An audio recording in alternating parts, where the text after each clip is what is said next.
Sigues escuchando el podcast nocturno de Rock Crítico. ¿Has oído a Burton, grupo de black metal noruego, famoso por su paganismo y su gusto por quemar iglesias? ¿Qué opinas de la costumbre escandinava de construir iglesias de madera?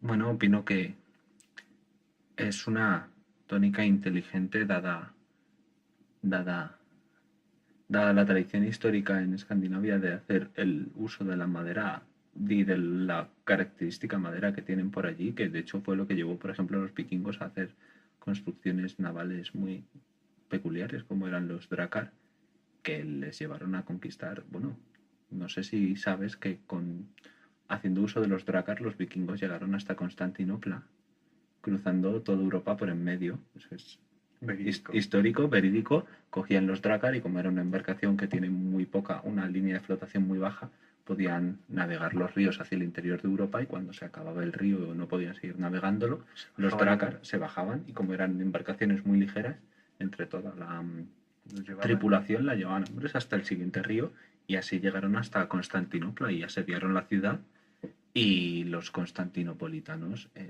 básicamente para que no arrasaran la ciudad, les pagaron un rescate bastante sustancioso y se volvieron a su pueblo. O sea que... Pero, o sea, se dieron la vuelta. Sí, se dieron la Estaban más cerca del Mediterráneo ya que cuando habían llegado se dieron la vuelta y volvieron porque tampoco lo de circunnavegar el Mediterráneo como que no iba con ellos. Ellos igual ni sabían que estaba el Mediterráneo. No sabían ni dónde está. Y es muy interesante. Podríamos haber tenido vikingos en Murcia.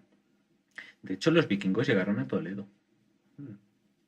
Como vinieron por el... Hubo vikingos creo que fue en Toledo. ¿Toledo? No, a lo mejor me estoy liando. O Sevilla.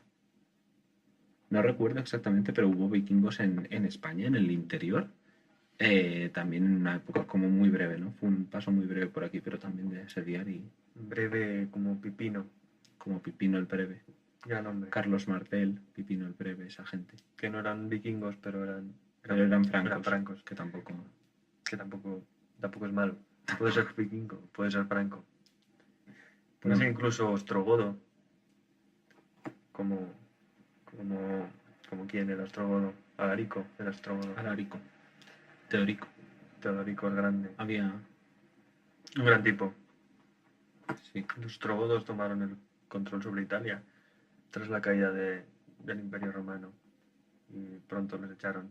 Pero bueno, ellos lo intentaron.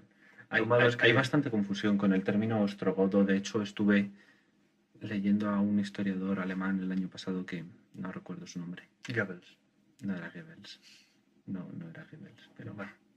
El caso es que el tipo intentaba dilucidar la confusión entre los ostrogodos y los visigodos y hacía también mención a los conceptos de merovingio y tervingio, que son como muy ambiguos, intentando identificarlos con cada uno de estos que se supone que en un origen debían ser familias distintas de un mismo clan godo, que luego se escindieron y unos eran los del este y otros los del oeste, y de ahí que en la zona del Rin y el Danubio, y de ahí pasaron ya al resto de Europa. Los ostrogodos no sé si llegaron a España, los visigodos sí.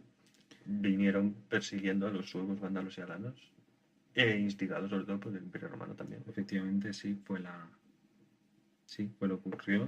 Echaron a los suevos hacia el sur. Lo que estoy hablando. Sí, es una cosa increíble. Y echaron a los suevos hacia el sur. Acabaron en África, estableciéndose incluso en Cartago. Y allí tuvieron sus más y sus menos con los romanos, pero bueno, tampoco fue muy importante. Bueno, depende, si te interesa, sí.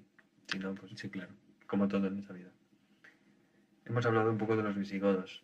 Muy interesante. Visigodos que fueron mercenarios romanos en cierto modo. Hemos hablado de visigodos, de escandinavos, ostrogodos, vikingos, suevos, vándalos y alanos. Pero de lo que no hemos hablado todavía es de, no sé, los musulmanes. Hemos hablado de los musulmanes. Ni vamos a hablar porque el próximo tema es de un gran grupo británico llamado Blur. No eran ostrogodos, eran Blur. Y este tema pertenece a quizá el más conocido disco de la banda, Park Life. Es un tema que es un canto al amor, incondicional. Algo que los ostrogodos y los visigodos no cultivaban demasiado. No, eran muy infieles, supongo. Este tema se llama Girls and Boys. Pero tenían cosas interesantes. Cuéntanos. Por ejemplo, una de las cosas más interesantes de los visigodos es que su monarquía era electiva. Oh, O sea, tenía un sistema monárquico, pero era electivo y de hecho no fue hasta en España el reino visigodo se empezó a ir al traste cuando ciertos reyes intentaron convertir el sistema monárquico entre otros muchos problemas que asediaron al reino, lo intentaron convertir en hereditario, lo cual supuso un foco de conflicto muy importante con la nobleza visigoda, como era lógico. sí, hay que tener cuidado con los nobles que ya están establecidos, porque al fin y al cabo tú puedes tener el gobierno, pero si los nobles no quieren. Que es un poco lo que pasó en Roma también, cuando cayó el imperio, pero los nobles seguían teniendo su poder. Y claro, no puedes, los ostrogodos pueden hacer lo que quieran si el poder reside en los nobles y en sus villas. Eso te lo estás inventando. Quizá. Amor incondicional. Girls and Boys de Blur. Aquí, en Rock Crítico. El podcast nocturno. En Rock Crítico.